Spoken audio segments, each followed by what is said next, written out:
Il y a une vérité que peu osent regarder en face. Une vérité enfouie sous des couches de distraction, de faux semblants, de sourires appris. Une vérité qui pourtant gouverne la manière dont les femmes sont attirées, émues et bouleversées par certains hommes. Arthur Schopenhauer, philosophe du 19e siècle, considéré souvent comme pessimiste, a vu ce que beaucoup ne veulent pas voir, que le désir, le vrai, n'est non pas de ce qui est offert, mais de ce qui est retenu, non pas de la lumière, mais de l'ombre, non pas de la parole, mais du silence. Imagine un homme, il ne cherche pas à séduire, il n'essaie pas d'impressionner, il ne se vend pas, il est, il vit selon une force intérieure, une volonté propre, une direction invisible mais ferme. Quand il entre dans une pièce, il n'attire pas par ses vêtements, ni son sourire, ni même son physique. Ce qui attire, c'est une chose bien plus subtile. C'est cette impression, presque inconsciente, qu'il sait quelque chose, qu'il a traversé quelque chose, qu'il n'a pas besoin d'être vu pour exister, qu'il ne cherche pas l'approbation. Et cette absence de besoin, cette liberté émotionnelle, crée une tension palpable. Les femmes le sentent. C'est instinctif. Ce n'est pas un calcul. Ce n'est pas un choix rationnel. C'est un frisson dans l'air, une sensation de profondeur, comme si derrière chaque regard, il y avait une histoire. Comme si derrière chaque silence, il y avait un monde. Et ce monde invisible devient irrésistible. Pourquoi? Parce que l'humain désire ce qui est rare, ce qui résiste, ce qui échappe.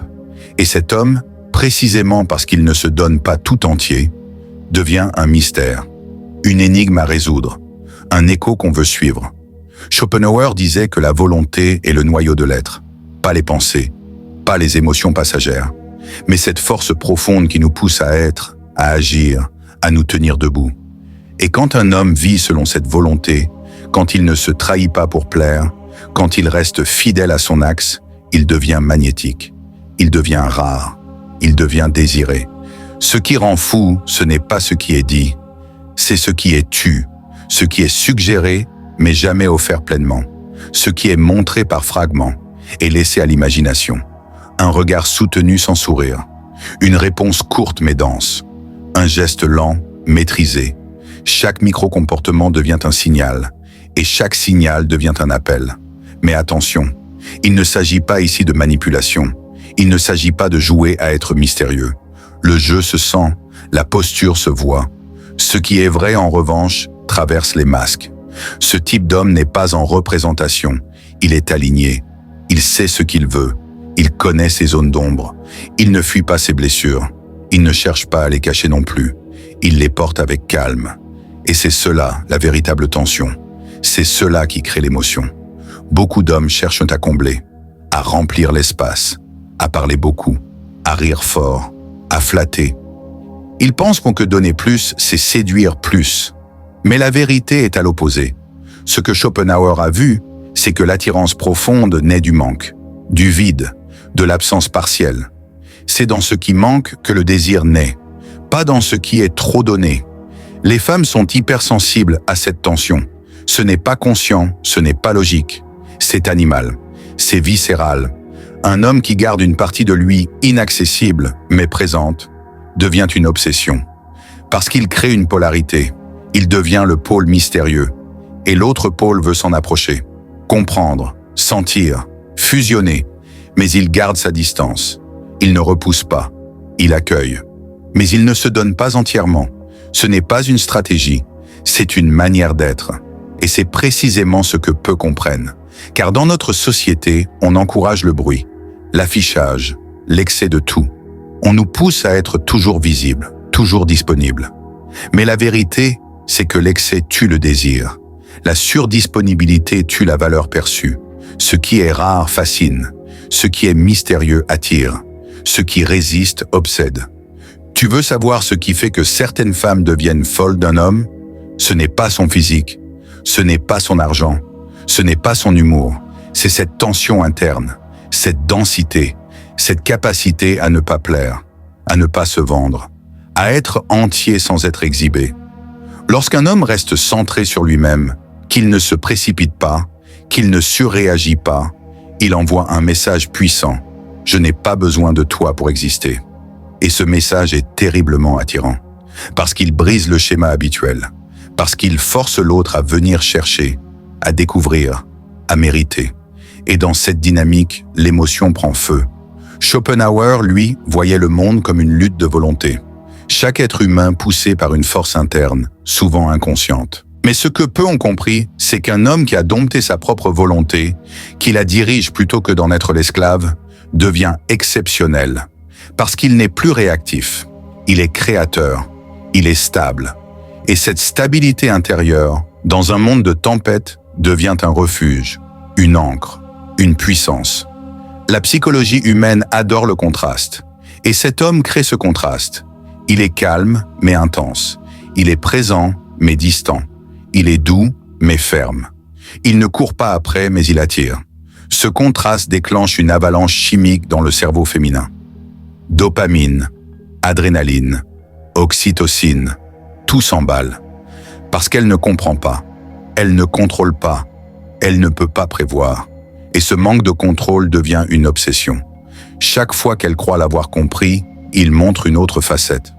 Pas pour l'embrouiller, mais parce qu'il est riche intérieurement, parce qu'il vit plusieurs couches de lui-même, parce qu'il ne réduit pas son être à une seule couleur.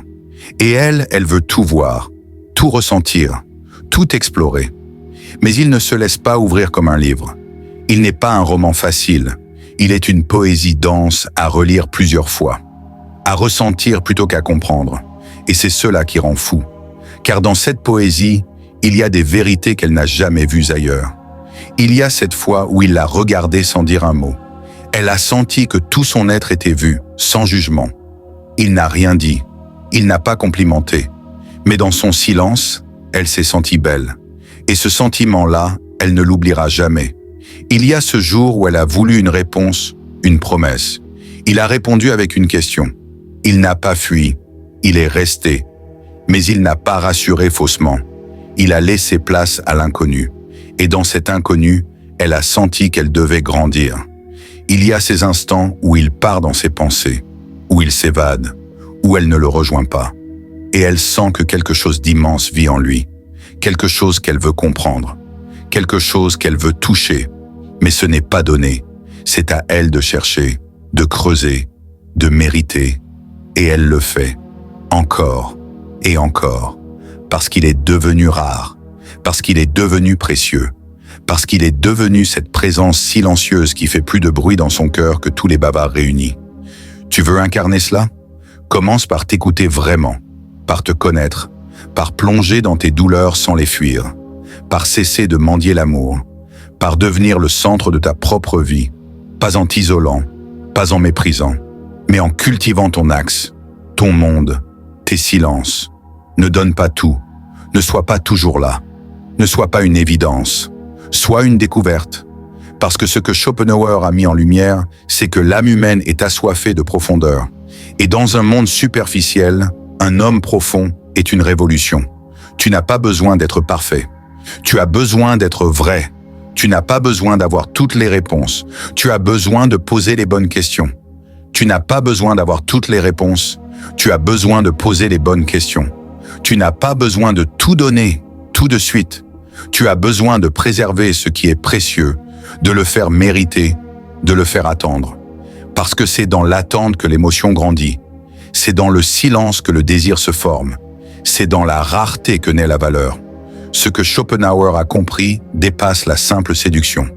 Il ne s'agit pas d'un jeu. Il ne s'agit pas de manipuler ni de calculer ses gestes. Il s'agit d'un retour à l'essence, à la gravité, à cette force invisible qui émane d'un homme quand il a traversé ses enfers, et qu'il est revenu avec une sagesse qu'il ne crie pas sur tous les toits. C'est ce que les femmes sentent, pas ce qu'elles voient, pas ce qu'elles entendent, ce qu'elles sentent. Une forme de solidité, une forme de calme, une intensité cachée derrière des gestes lents, derrière un regard qui ne fuit pas, derrière une voix qui ne cherche pas à convaincre. Cet homme-là ne court pas après l'amour. Il l'incarne. Il est amour, mais sans besoin. Il est force, mais sans brutalité. Il est écoute, mais sans soumission. Et cette combinaison rare déclenche une tension presque insupportable chez certaines femmes. Pas parce qu'il est parfait, mais parce qu'il est entier, présent, sincère, équilibré entre donner et retenir. Il ne cherche pas à être le centre du monde. Il est simplement au centre de lui-même. Et tout gravite autour. Elle le regarde, elle le teste, elle le provoque peut-être. Et lui ne se démonte pas. Il ne se plie pas. Il ne joue pas le jeu des réactions attendues. Il ne s'énerve pas. Il ne flatte pas. Il reste. Il observe. Il laisse venir. Et c'est ce non-agir, ce calme, cette non-réactivité qui devient un miroir. Elle y voit sa propre agitation. Elle y voit son propre vide. Et elle ressent, sans qu'il dise un mot, qu'il y a là un homme qui ne dépend de rien. Ce type de présence est extrêmement rare, et donc extrêmement précieuse. Il ne cherche pas à contrôler, il maîtrise. Il ne cherche pas à séduire, il attire. Il ne court pas après.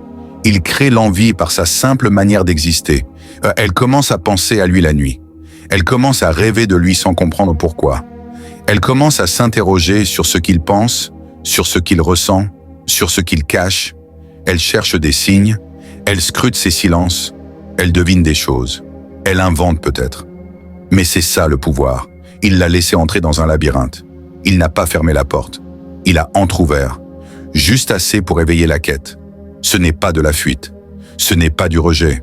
C'est un respect de soi. C'est la conscience que l'amour, l'admiration, le lien ne peuvent être solides que lorsqu'ils s'ancrent dans quelque chose de réel, de vivant, de non négociable. Il ne veut pas d'une femme qui tombe amoureuse d'un masque. Il ne veut pas plaire à tout prix.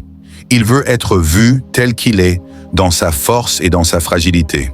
Il veut être choisi non parce qu'il est parfait, mais parce qu'il est vrai. Et ce choix, il ne le force pas. Il l'attend, il l'accueille, ou il s'en passe. Ce détachement crée un effet paradoxal. Plus il semble pouvoir se passer d'elle, plus elle veut s'en rapprocher.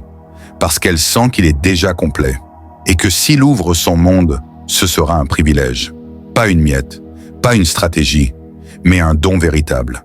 Tu comprends maintenant pourquoi l'homme qui est trop accessible, trop démonstratif, trop rapide, finit souvent par perdre l'intérêt qu'il avait créé au début. Parce qu'il donne tout trop vite, parce qu'il ne laisse rien à découvrir, parce qu'il ne crée aucune tension. Et sans tension, il n'y a pas d'émotion durable. L'homme rare, lui, comprend que l'intensité émotionnelle se construit dans la lenteur, dans les silences, dans l'ambiguïté parfois. Pas pour manipuler, mais pour respecter le rythme du vrai lien. Il montre sans expliquer, il touche sans envahir, il ouvre sans forcer. Et cela déclenche chez elle une émotion profonde, nouvelle, presque archaïque, une forme d'attraction qu'elle ne maîtrise pas, parce qu'elle ne peut pas l'étiqueter, parce qu'il échappe au schéma habituel. Il ne ressemble pas aux autres, il ne fonctionne pas comme les autres. Il est dans une autre vibration, et cette vibration, elle la ressent jusque dans son ventre. Elle l'emporte avec elle-même quand il n'est pas là. Elle repense à ses silences, à ses regards, à ses absences, et elle les charge de sens. Elle commence à interpréter, à imaginer, à désirer, parce qu'il a semé quelque chose en elle, une tension non résolue, une question sans réponse, une quête ouverte. Il devient obsessionnel, pas parce qu'il force, mais parce qu'il laisse un vide, et ce vide attire. Il est une invitation permanente à la découverte, et à chaque pas qu'elle fait, elle sent qu'il y a encore plus à voir, à comprendre, à ressentir. Il n'est pas un fantasme, il est une réalité trop vaste pour être saisie d'un coup. Et dans cette vastitude, elle perd ses repères. Elle entre dans son monde, un monde qu'il ne donne pas facilement, un monde qu'il ne dévoile qu'à ceux qui savent regarder au-delà du visible. C'est cela que Schopenhauer a touché du doigt. Ce lien entre le mystère et le désir, entre la profondeur et l'attraction, entre la gravité et l'émotion. Quand un homme vit selon cette loi intérieure, il devient une exception, il devient rare, il devient nécessaire. Parce que dans un monde de divertissement, il est silence. Dans un monde de vitesse, il est lenteur. Dans un monde de bruit, il est écho. Et dans un monde de performance, il est présence. Elle n'a jamais connu cela. Elle ne sait pas comment gérer cela. Elle vacille peut-être. Elle doute. Elle se sent vulnérable. Mais elle revient. Toujours. Parce qu'elle sent que là, enfin, il y a quelque chose de vrai. Il ne parle pas d'amour toutes les 5 minutes. Il ne promet rien. Il ne jure rien. Mais chaque fois qu'il est là, il est entièrement là. Et ça vaut 1000 mots, 1000 déclarations, 1000 gestes spectaculaires. Ce qu'il donne, il le donne vraiment. Et ce qu'il garde, il le garde avec dignité. Parce qu'il sait que ce qu'il porte est précieux et que seule une femme capable de reconnaître cette valeur pourra y entrer. Il ne fuit pas l'intimité, il la protège. Il ne rejette pas l'amour, il le purifie. Il ne méprise pas les émotions, il les respecte. Il n'est pas un homme fermé, il est un homme profond. Et c'est très différent. Il peut pleurer, il peut douter, il peut avoir mal, mais il ne s'effondre pas pour attirer l'attention. Il ne se victimise pas pour être aimé. Il se tient debout, même tremblant. Et cette posture, cette noblesse intérieure, ce courage silencieux, touche plus que tout. Elle voit cela, elle le sent. Elle en tombe amoureuse sans comprendre comment, sans même savoir si c'est raisonnable. Parce que ce n'est pas son mental qui choisit, c'est son âme. Et une fois que son âme est touchée, il est trop tard. Elle est déjà liée, attachée, engagée dans une danse dont elle ne connaît pas les pas, mais qu'elle veut apprendre. Elle veut le comprendre. Elle veut le sentir encore. Elle veut savoir ce qui se cache derrière ces silences. Elle veut être celle qui verra ce qu'aucune autre n'a vu. Et pour cela, elle est prête à attendre, à changer, à se transformer. Parce que ce type d'homme oblige à se dépasser, à se poser les vraies questions, à sortir du jeu, à entrer dans le réel. Ce n'est pas toujours agréable, ce n'est pas toujours doux, mais c'est toujours vrai. Et le vrai, même dur, même rude, est infiniment plus attirant que toutes les illusions. Tu veux devenir cet homme? Alors arrête de courir après l'attention. Commence à courir après ta vérité. Arrête de vouloir être aimé. Commence à être intègre. Arrête de chercher à convaincre. Commence à vivre selon tes propres lois. Et le reste viendra, naturellement, inévitablement.